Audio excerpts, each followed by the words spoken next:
Okay. Well, I still want to just reiterate that I think the inclusion of flexible scheduling and some practices that will be considerate of the fact that if you can be a trades member without going through an apprenticeship program, then we should give some opportunities for folks who have desires to be a trade without going through apprenticeship programs as well. So I think that there are opportunities for these things to grow. Lastly, I would mention that I met a gentleman not long ago who was a member of the electrical workers. He graduated from Seneca High School in Buffalo, New York 30 years ago. And right out of graduation, he was hired by National Grid, which made him a member of that union. He recently retired. And so I think one of the things that we should go back to in this society, and particularly in New York State, is more trades in high school. Where it should be taught at. I mean, I even remember my brothers in elementary school, K through 8, they took shop classes. Mm-hmm. And I mean, I think it was just a huge mistake to take this sort of training out of the regular academic process. So thank you very much for your comments today. I appreciate hearing from you. My pleasure. Thank you, President Cahill. Thank you. Thank you. Next, we have Bob Trowski, Director of Field Services, Workforce Development Institute.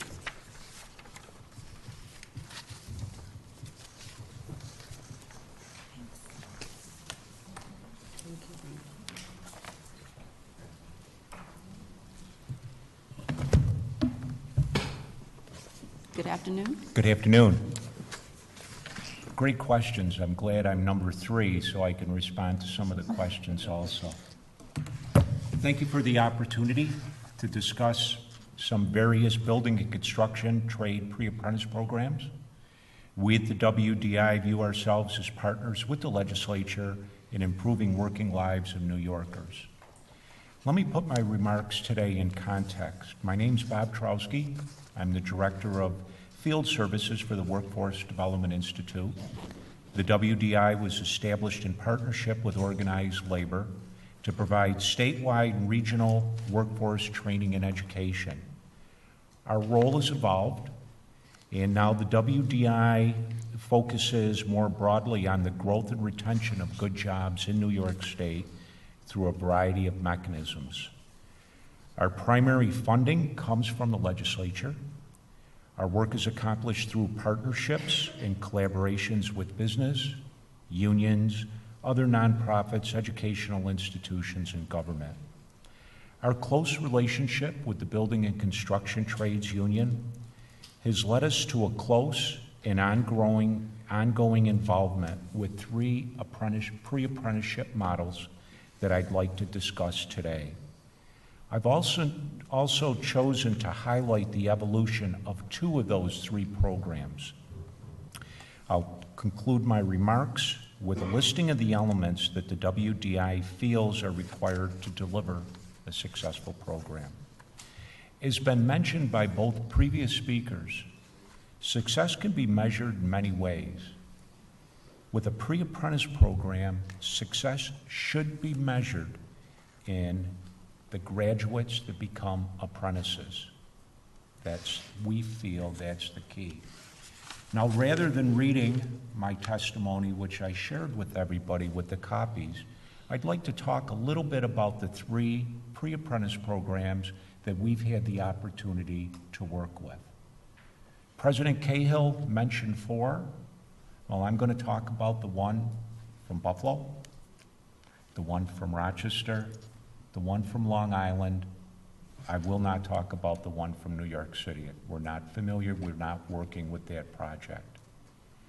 This is really year 2 of the Long Island project. It's called Opportunity Long Island. The WDI funding was flexible funding that we're able to insert into the program in year 2. The program was developed in year 1 in partnership with the Suffolk and Nassau Building Trades Council, also with the Department of Labor, the One Stop, and a variety of other community-based organizations. They had a very, very defined target audience. They looked at neighborhoods and communities mostly people of color, and a high unemployment rate. What they wanted to do is take some of the projects down there and put these folks in a position that they could go through a pre-apprenticeship program, become apprentices, and then work in the communities that were going through a rebuilding, if you will, a change. Year two, with the funding that we were able to bring in, the changes were very, very profound. The first year, the building trades did not do any of the instruction. The year that just completed, 10 different building trades not only did instruction, but the students had an opportunity to have one day that they went to their JATC, the training center, to work and learn from the tradesmen for that particular trade, and also experience firsthand some of the requirements and tools that are required to do that trade. Success? We feel it was very successful. 16 people graduated. 8 are in apprentice programs now, and 4 more are being interviewed in a short period of time. They may have actually been interviewed last week. I think what's important with all the programs that I talk about today, you mentioned Assemblywoman People-Stokes, you mentioned Paul Brown. On Long Island, I could mention Dick O'Kane. In Rochester, I could mention Dave Young. What do they have in common? They're the 3 people in their individual areas that actually are the heads of the Building and Construction Trade Council. It's so important to have them in the forefront of programs like this. Who better to lead a pre-apprentice program but the trades themselves? So that's Long Island. And I know I went over it very briefly. Time is limited, and I respect everybody's time today. In the Buffalo Pre-Apprentice Program, it's just completed its 3rd year. As the Assemblywoman mentioned, there was graduation on Saturday, and 20 people graduated. Not bad out of 23 people that started the program. But let me talk a little bit about the evolution of the program. 3 years ago when it started, it was really a community-based organization, and there was very little involvement of the trades. The target audience, people that had multiple barriers, many of them were formerly incarcerated. The program was very heavy on soft skills, and it did a good job. But ultimately, very few of the people ended up in an apprenticeship. And if we view it as success, apprenticeship, getting to be an apprentice, the program wasn't that successful. The second year, they totally revamped it, and it really became a mentorship working with the building trades, where one-on-one, the student would work, the project was at City Hall, and they would work one-on-one, but it lacked the soft skills. This year, really, the 3rd year, and we thank the Assemblywoman Staff Shelton, who was very instrumental in working with us on that. It became a combination of both.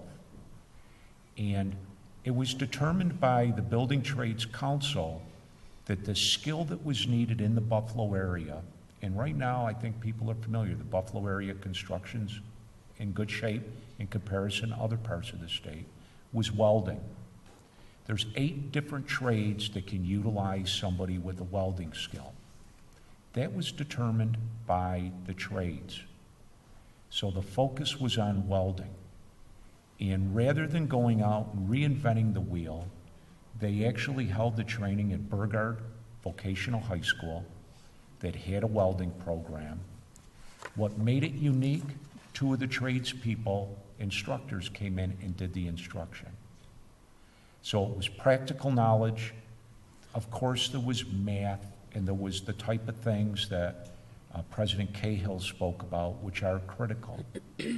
But the point is, the decision, what the program and the outcome should be, was made by the trades. The third program I'd like to talk about that's been around the longest is in the Rochester area. And the first 3 years, it was called Get Ready to Life. And it was a program run with, in conjunction with, the vocational high school in Rochester, the former Edison Tech, now called the Robert Brown School. And most of the instruction was actually geared to 11th and 12th graders. Most of the instruction was actually delivered at the school as part of their shop classes, if you will, their technical classes. But the practical application came with the building of houses a block away. And when I talk about building a house, I'm talking about heavy equipment operators digging the basement, the laborers and the bricklayers putting the foundation in, the carpenters with the walls, the electrician wiring, the UA doing the plumbing. A successful program. But the age of students being in 11th grade, they couldn't seamlessly go into an apprenticeship. Also, there was one other thing, that we were working with a school that all of a sudden made a policy change as far as who the principal was, and the direction of the program shifted. So it was thought that if going to modify the program, have the program really directed by the trades. The last 3 years of the program, and it's very similar to the model that President Cahill spoke about, it's actually delivered by the trades. The recruitment, the instruction, and the placement is all coordinated by the same individual. And why that's important is he has established relationship with a variety of different trades. He's an IBEW member, electrician, but he has relationship with the sheet metal, with the bricklayers, with the UA, and so on. That way, he has that type of relationship, knows the openings that are going to occur, and see if some of these pre-apprenticed graduates can get apprenticeship. Well, I'm very proud to say that this last year, 13 of 14 graduates are currently in apprenticeships. The one remaining graduate is waiting for an opening as a heavy equipment operator. So that's the way we view success for a pre-apprentice program. It's the amount of folks that actually get brought into an apprenticeship. And what I'd like to leave you with is the opportunity that we've had in working with 3 different models, the opportunity that we've had to watch the evolution of all models. And we would say the evolution, the models perfecting themselves and continuous improvement. So there's some core elements that we feel are critical. A PLA was mentioned.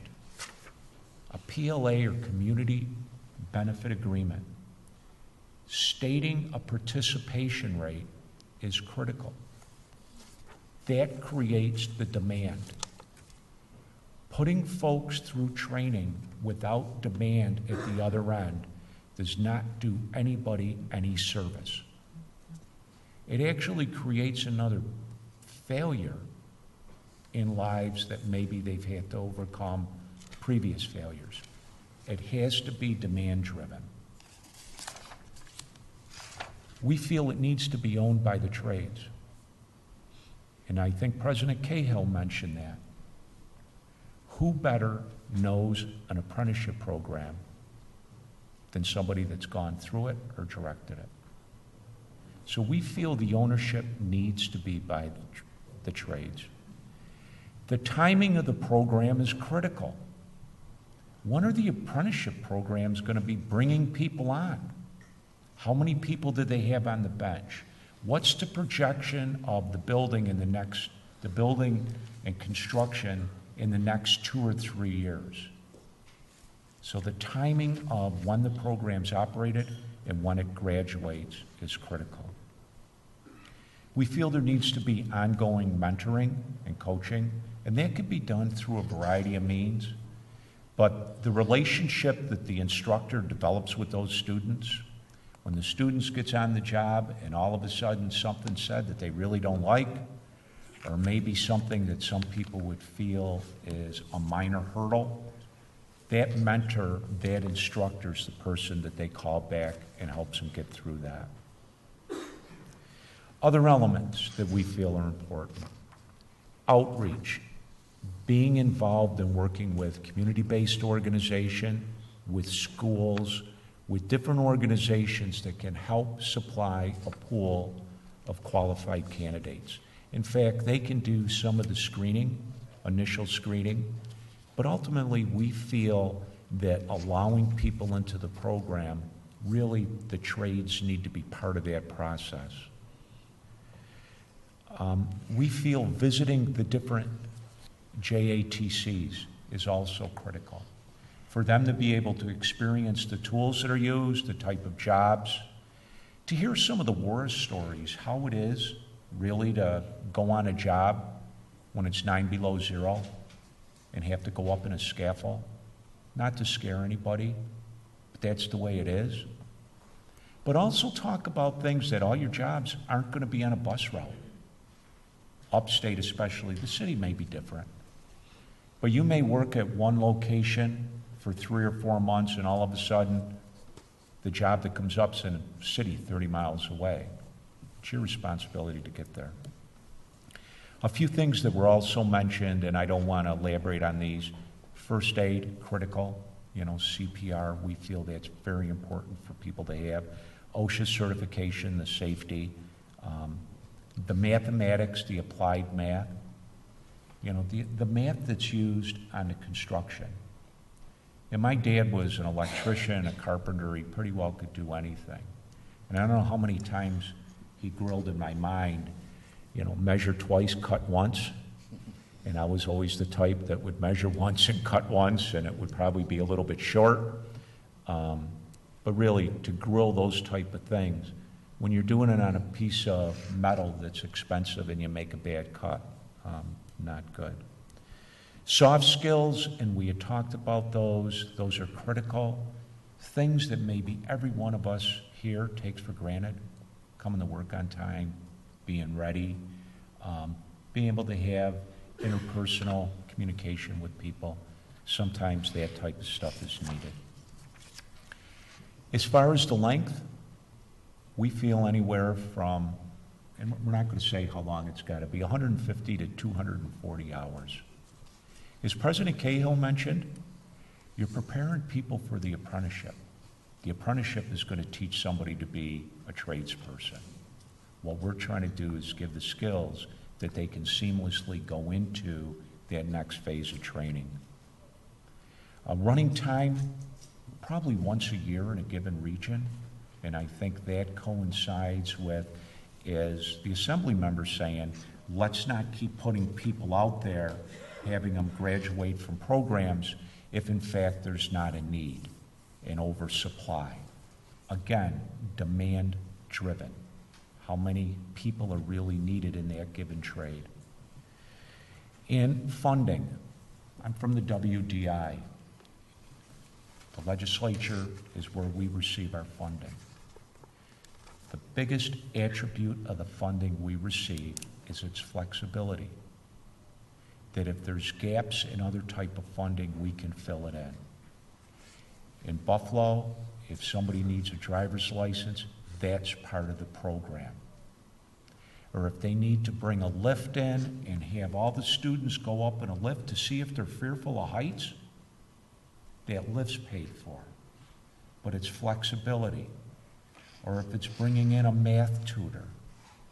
So flexibility of funding, we feel, and sometimes with other funding through the Department of Labor or whatever, it's much more prescribed. Requirements of the students. We feel high school diploma or GED. That's the benchmark there. A valid driver's license. In Buffalo, it's a permit, but we'll help them get the driver's license. A dependable vehicle. The ability to pass a drug test, you know, some is the urine test, other places are starting to do the hair follicles. They need to be able to do that. The ability to pass a math test. And also, I've heard this, and not limited to apprenticeship, but I've heard this from many employers. They have to have the 3 A's. And it's critical to have the 3 A's. It's attitude, attendance, and aptitude. And they have to be able to bring all 3 of those. So back to my written remarks. Thank you for the opportunity to discuss the 3 models. We're currently working with the New York State Building and Construction Council and helping them develop a statewide model. And we're hoping that the project or program will be kicking off in Syracuse shortly in this year. So I appreciate the opportunity and the time, and if anybody has any questions, feel free. Thank you. Assemblyman Bronson? Thank you, Bob. Thanks for being here, and thanks for all the work that you've been doing on pre-apprenticeships and the other programs that are vitally necessary. There's been some conversations, questions, and answers regarding making sure that we have jobs so that apprentice can actually be placed. And I've heard lots of folks explain how dissatisfied apprentices are if they can't keep their program going from year to the next year because there's a lack of jobs. And we're going to try to work on that to help have more construction sites available. But another aspect of this public hearing is about trying to reach folks who haven't had the opportunity to be involved in the construction trades at a high level. Whether we're talking minorities, we're talking women, we're talking folks who might live in poverty or at the lower end of the income scale, and really need outreach to them, and we need to expose them to this career exploration so they can determine if possibly they'll meet the criterion that you put out there.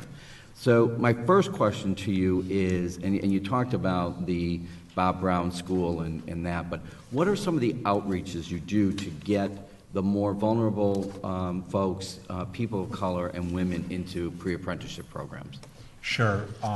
In the Rochester area, working with the Housing Authority, working with the City of Rochester, used to be called the Prime Program. They've changed the name of it. But as I mentioned, working with community-based organizations, working with, in the Buffalo area, working with the faith-based organization that were able to reach into the community to be able to explain the program, get people that were interested so they would sign up. So it's really a combination. You know, you have the Bob Brown School, but you also have Monroe 2 BOCES Right. that is actually supplied. So it's really reaching out and casting a wide net to be able to bring people in.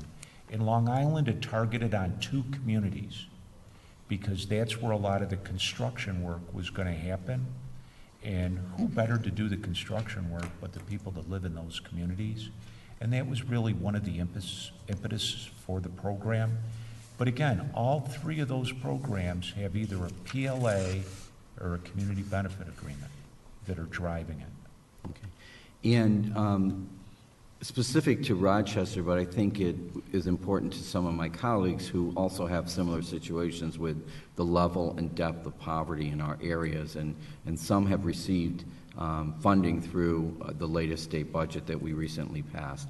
Have you had conversations with the Anti-Poverty Initiative up in Rochester on how your outreach and how you can connect this job training and job preparation or readiness programs, how you can link in with them so that we can reach folks who are, we've had a difficult time in reaching those folks to connect them with opportunities? Yes, myself, Dave Young has, I believe, Jim Bertolone, when he was still the head of the we have had discussions.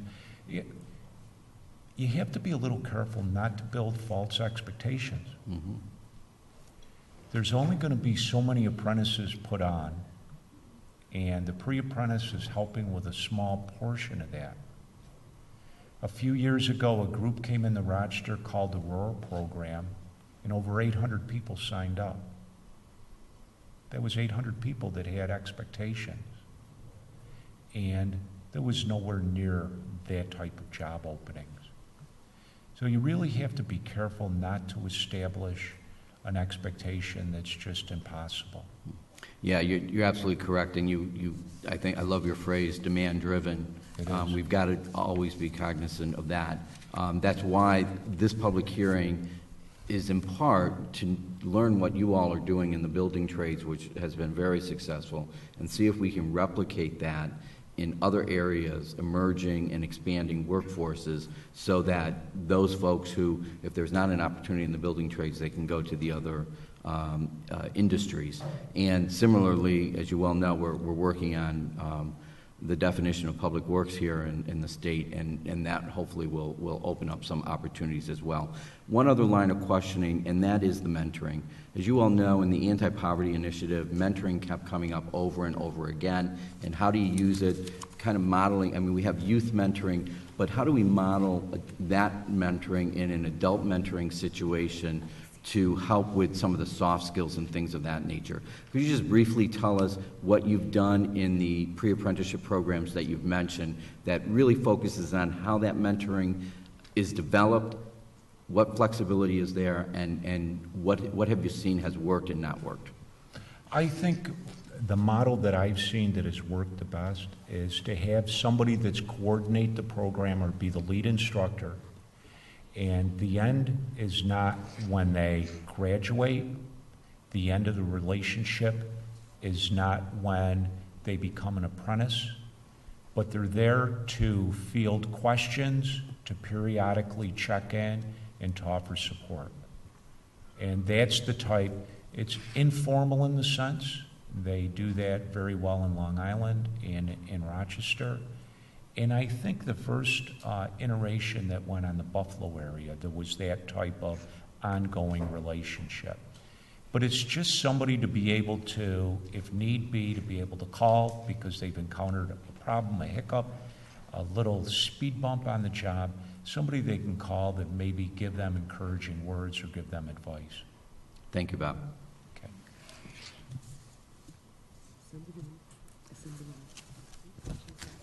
Assemblywoman Peoples-Stokes. Thank you, Madam Chair. I certainly want to thank you, Mr. Trowski, for your work in Buffalo. Well, your work across the state, but your work in Buffalo is particularly significant to our community because, as you stated, we do have opportunities and projects that are going on in Buffalo at ready number. But I think the thing that about this most recent certified apprenticeship program that was a collaboration between the school district and, as you stated, Paul Brown in the building trades, as well as a developer, Simonelli, is that the training, even though it is helpful in 8 different building trades, it's also in an area where there's a lot of projected retirement in the manufacturing industries in Buffalo. So there actually are jobs available right now for welders in Buffalo. So I think the critical thinking part of that was, I think, huge for these 20 people who were able to maintain throughout the period of this pre-apprenticeship program. And I'm, really happy that my colleague asked you those questions specifically as it relates to the Anti-Poverty Initiative in Rochester, which I think is pretty impressive under Dr. Brock and the United Way. And we actually are looking to do a similar anti-poverty initiative in the city of Buffalo based on the most recent state budget, which allows us some resources to start that planning process. But I'm just wondering if, in fact, your agency, which I had not heard of before until Sheldon Anderson, who worked on this initiative at Burgard, mentioned it, Workforce Development Institute. How are you all organized? What is your total mission and how are you funded?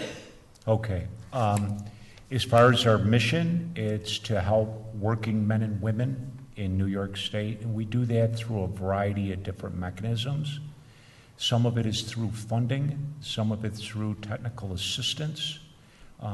In the Buffalo area, you mentioned the United Way. They have a pre-apprentice program. They receive $2.9 million of federal funding to go in. It's a 5-year United Way? program.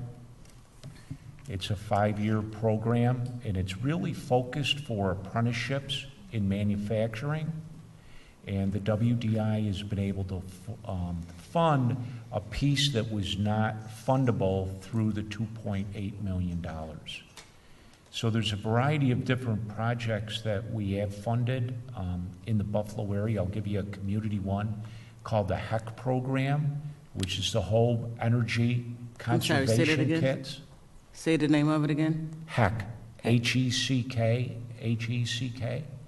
And we fund that annually, not at a high degree, $5,000, but that's for people, low-income people, to have tradespeople and college students one Saturday a year go in and actually improve their energy efficiency in the house.